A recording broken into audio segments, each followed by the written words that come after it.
Okay, so let's start our lesson number 3, Lata Mangeshkar, the Melody Queen. So I hope everyone knows who is Lata Mangeshkar and आप सब ने कभी ना कभी उनके सॉन्ग ज़रूर सुने होंगे. वो एक बहुत बड़ी बहुत फेमस सिंगर थी. ओके, सो आज हम उनके बारे में इस चैप्टर्स में पढ़ेंगे. So as always we will start with a warm up question and introductory question. So क्या है हमारा इंट्रोडक्टरी क्वेश्चन लेसन नंबर 3 का? Have you ever heard any song sung by Lata? What do you like about her voice? So आपने कौन सा song सुना है लता मंगेशकर जी का और आपको उनकी वॉइस में क्या सबसे ज़्यादा अच्छा लगता है? ठीक है, अब हम उनका चैप्टर पढ़ते हैं. ए मेरे वतन के लोगों ज़रा आँख में भर लो पानी, जो शहीद हुए हैं उनकी ज़रा याद कर लो कुर्बानी. सो आपको इस लाइन से क्या याद आता है कि एक ये सॉन्ग है, this is a patriotic song. And what is the meaning of a patriotic song? देशभक्ति सॉन्ग. आपने ये सॉन्ग ज़रूर इंडिपेंडेंस डे पे, रिपब्लिक डे पे हमेशा सुना होगा. ओके, ये बहुत ही प्यारा सा, बहुत सुंदर सा, बहुत ब्यूटीफुल, बहुत इमोशनल एक सॉन्ग है जो हमारे सोल्जर्स के लिए, जिन्होंने हमारे देश के लिए अपनी जान गंवाई है, those who have given their lives for our country, for the love for their country, for our country. ये उनके लिए बहुत बड़ा एक रिस्पेक्टफुल सॉन्ग है जो उनके लिए डेडिकेटेड सॉन्ग प्रिपेयर किया था लता मंगेशकर जी ने. ओके, अब हम आगे पढ़ते हैं. Tears rolled down unchecked and Nehru wept like a child on hearing the patriotic song. So आंखों से आंसू निकल रहे थे, बह रहे थे नेहरू जी के जब उन्होंने ये सॉन्ग सुना. तो वो मतलब जो हमारे पहले तो ये बताइए कि नेहरू कौन है?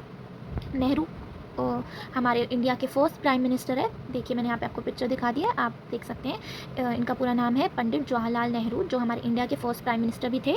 तो जब उन्होंने लता मंगेशकर जी का ये फर्स्ट बार सॉन्ग सुना था, तब वो एक बच्चों की तरह रोने लगे, आंखों से आंसू बहने लगे इस प्यारे से देशभक्ति सॉन्ग को सुनकर. ओके, सो ये मतलब हुआ tears roll down unchecked and Nehru wept like a child on hearing the patriotic song.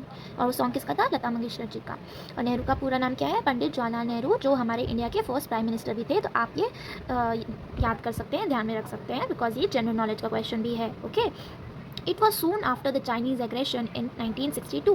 Lata's song immortalized the heroic deeds of a soldier who sacrificed their lives for the country. So उस time क्या हो रहा था कि हमारे कुछ war हो रही थी, कुछ लड़ाई हो रही थी. कौन से दो कंट्री के बीच में? चाइना और इंडिया के बीच में, 1962.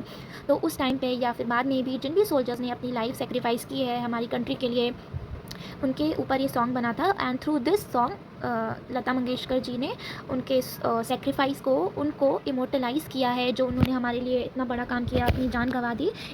तो ये सॉन्ग है उनको डेडिकेट करता हुआ. एंड इन सॉन्ग के थ्रू हमने सारे सोल्जर्स को इमोर्टलाइज़ किया है. What is the meaning of immortalise? हम वो सारे सोल्जर्स अमर हमेशा रहेंगे, क्योंकि वो किसी अच्छे काम के लिए मरे हैं. उन्होंने अपनी कंट्री, अपने जान से भी बढ़कर अपनी कंट्री को माना, हमारे इंडिया के लिए अपनी जान गंवाई है, जिसकी वजह से वो हमारे दिल में हमेशा ज़िंदा रहेंगे. और जो हमारे मरने के बाद भी जो ज़िंदा रहते हैं उसे अमर कहते हैं, इमोर्टलाइज्ड होना कहते हैं. तो कौन होंगे अमर? हमारे soldiers. Why? Because they have sacrifice their lives for our country. Okay, so Lata song immortalise the heroic deeds of a soldier. जो लता के सॉन्ग थे, उन्होंने सारे सोल्जर ने जो भी काम किया, डीड्स मतलब काम करना, हीरोइक काम करना, हीरो वाले काम करना, अपनी जान गंवा दिया, अपनी कंट्री के लिए लड़ाई की, अपने दुश्मनों से लड़े. और उस टाइम पे क्या वॉर हो रहा था? चाइनीज़ और इंडिया का. इन 1962 की बात हो रही है. तो उन सब सारे सोल्जर्स की जिन्होंने अपनी लाइफ सेक्रीफाइस की है, इस सॉन्ग के थ्रू वो सब हमेशा अमर रहेंगे. मर के भी वो हमारे दिलों में, हमारी कंट्री के लिए हमेशा ज़िंदा रहेंगे. Okay, since then this song has become the epitome of the patriotic song. So उस टाइम से ये सॉन्ग हमारे लिए epitome of the patriotic song बन गया है. पेट्रियाटिक सॉन्ग मतलब सबसे बड़ा देशभक्ति सॉन्ग. ओके, इसीलिए वो पेट्रियाटिक सॉन्ग का, देशभक्ति सॉन्ग का एक सबसे बड़ा प्रतीक है हमारे वतन के लोगों. ये जो सॉन्ग है, इसलिए हमेशा इंडिपेंडेंस डे, रिपब्लिक डे में या ऐसी कोई भी देशभक्ति चीज़ों के लिए या सॉन्ग के लिए हमेशा वो सॉन्ग हम बजाते हैं, ताकि हम रिस्पेक्ट दे सके सारी सोल्जर्स को, या उन पर्सन को जिन्होंने हमारे लिए, हमारे देश के लिए कुछ अच्छा किया हो. क्योंकि उनसे बढ़कर हमारे लिए कोई नहीं होता, जिन्होंने अपनी जान गंवा दी हमारी इंडिया को, हमारी इंडिया के लोगों को प्रोटेक्ट करने के लिए. Okay, so now next paragraph. So second paragraph. Lata Mangeshkar, the singer of ए मेरे वतन, इज निकनेम स्वर सम्राज्ञी, मेलोडी क्वीन एंड स्वर कोकिला. सो इस सॉन्ग के बाद, इस सॉन्ग जो हमारा एपिटोम ऑफ पेट्रियाटिक सॉन्ग है, इस सॉन्ग के बाद लता मंगेशकर जी को हम स्वर सम्राज्ञी, दैट इज़ मेलोडी क्वीन के नाम से जाना जाती हैं वो, और स्वर कोकिला के नाम से भी. ओके, सो कौन से दो नाम से लता मंगेशकर जी को हम रेफ़र करते हैं, बुलाते हैं? स्वर सम्राज्ञी that is melody queen and स्वर कोकिला। ठीक है, आप ये हमेशा याद रखिएगा, छोटी छोटी जो डिटेल्स है आपके एग्जाम में आ सकती हैं। One word true false and tick the correct option में। Okay, she was born on September 28, 1929। Okay, तो सेप्टेम्बर में 28 सितंबर 1929 में उनका जन्म हुआ था in a Maharashtrian family residing in Indore in Madhya Pradesh. Residing means वो वहाँ की रहने वाली थी, उस जगह की वो वासी थी, इंदौर की, मध्य प्रदेश की। ओके, वो महाराष्ट्र फैमिली में उन्होंने जन्म लिया था, इंदौर में, Maharashtra Pradesh. Her father Dinanath Mangeshkar was himself a noted classical singer and theatre artist. जो लता मंगेशकर जी के जो फादर थे उनका नाम क्या था? दीनानाथ मंगेशकर। वो खुद बहुत बड़े सिंगर थे, क्लासिकल सिंगर थे, और एक वो थिएटर आर्टिस्ट भी थे, जो थिएटर में एक्टिंग करते हैं और करवाते हैं, उसमें वो एक आर्टिस्ट थे। Her mother's name was Shuddhamati. Okay, so Lata Mangeshkar ji का ये मदर का नाम था ये। The family's last name used to be Hardikar और Hardika, but Dinanath changed it to Mangeshkar in order to identify his family with his native town Mangeshi in Goa। So इसमें क्या कह रहा है कि जो उनका सरनेम था, जो रियल सरनेम था वो हर्दिकर था, पर जो दीनानाथ थे, दीनानाथ कौन थे? लता मंगेशकर जी के फादर थे। उन्होंने अपना सरनेम मंगेशकर कर दिया था। क्यों? ताकि वो अपने गांव से, जो उनका नेटिव प्लेस था मंगेशी, जो गोवा से था, गोवा में जो लोग रहते हैं उनको मंगेशी कहते हैं। सो वो उससे कनेक्टेड रहना चाहते थे, वो उससे जोड़कर अपना सरनेम उन्होंने बनाया ताकि वो अपने टाउन से जुड़े रहें, अपने नेटिव प्लेस से। ओके, अपने जो ओरिजिन, जहाँ पे वो ओरिजिनल उनका टाउन था। Lata was named Hridaya at her birth. So उनका नाम था, पहले उनका नाम हृदया रखा था। Her parents later renamed her Lata after a female character Latika in one of a father's plays. But बाद में उनका नाम चेंज हो गया। ठीक है, her parents later named her Lata, उसके बाद उनका नाम लता रख दिया। कैसे उनका नाम लता रख दिया? बिकॉज उनके फादर कौन थे? थिएटर आर्टिस्ट थे, तो उन्हीं के किसी प्ले में एक लड़की का नाम था लतिका, तो उससे ही इंस्पायर होकर उनका नेम लता रख दिया था। The famous singers Asha Bhosle and Usha Mangeshkar are her younger sister. So आपने लता मंगेशकर के बारे में थोड़ा सा जान लिया। अब आपने आशा भोसले को भी देखा होगा, वो भी बहुत बड़ी सिंगर हैं, बहुत ही अच्छे अच्छे उनके सॉन्ग्स हैं, आपने ज़रूर उनके सॉन्ग सुने होंगे। और उषा मंगेशकर को भी आपने देखा होगा, तो ये दोनों भी उनकी छोटी बहनें थी। Her younger brother Hridaynath is a well known music director. जो उनके भाई थे, छोटे भाई थे, वो एक म्यूज़िक डायरेक्टर है। Meena is the youngest sister. So उनकी एक और बहन थी जिनका नाम है मीना, जो कि सबसे छोटी बहन थी।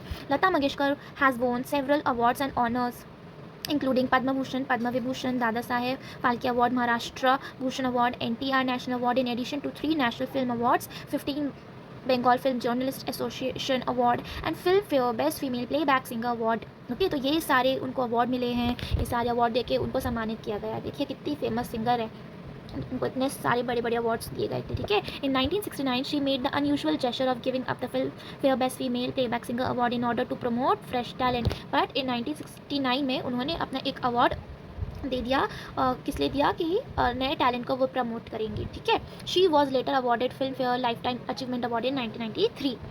अब इनको 1993 में Filmfare lifetime achievement award मिला। She has also won the highest civilian award of the country, Bharat Ratna. 2001 में उनको सबसे बड़ा अवार्ड मिला, Bharat Ratna. She took her last breath on February 6, 2022 at the age of 92 after a prolonged illness. अब end में उनकी death कब हो गई? February 6 को 2022 में, जब वो कितने साल की थी? 92 साल की थी उनको। और वो उनकी डेथ क्यों हुई? क्योंकि वो एक बहुत बड़े बीमारी से जूझ रही थी बहुत टाइम से। प्रोलॉन्ग मतलब बहुत, जो चीज़ बहुत टाइम से चलती हुई आ रही है। She still remains most celebrated and revered artist of the world. तो मरने के बाद भी वो अभी तक सबसे फेमस, सबसे सेलिब्रेटेड और रिस्पेक्टेड आर्टिस्ट है। ठीक है, रेवरेंट मतलब respected. Our country is proud of her and she is guiding principle of a young budding vocalist. So मरने के बाद भी वो अभी भी बहुत सारी यंग सिंगर्स हैं जो सिंगर बनना चाहते हैं, जो उनकी पूजा करते हैं, उनसे सीखते हैं, अभी भी उनके गानों से इंस्पिरेशन लेते हैं, उनके गानों को फॉलो करते हैं, सुनते हैं, उनसे बहुत सारी चीज़ें सीखते हैं। और वो एक गुरु के समान है हर एक नए सिंगर के लिए, जो एक बहुत बड़ा सिंगर बनना चाहते हैं उनकी तरह। ओके, सो आप इस स्टोरी से ये देख सकते हैं, अगर आप में कोई कला है, कोई आर्ट है, किसी भी फॉर्म में, चाहे आप आर्टिस्ट हो, पेंटर हो, सिंगर हो, डांसर हो, कुछ भी हो, आपका आर्ट आपको कितना बड़ा बना सकता है। आप जो भी काम करें, पढ़ाई में, आर्ट किसी भी आर्ट स्किल में आप जो भी करें अच्छे से करें, ताकि उस काम को इतने परफेक्टली करें कि आप बहुत बड़े इंसान बन जाएं, उन चीज़ों में बहुत फेमस बन जाए और उस काम से आपको पूरा देश भर में जाना जा सके। ठीक है, एंड ये सारे वोकैबलरी वर्ड्स हैं। So as usual please learn these vocabulary words and used in your daily life. And thank you. If you have any doubt you can write down in a comment section and let's meet in a next video. Thank you.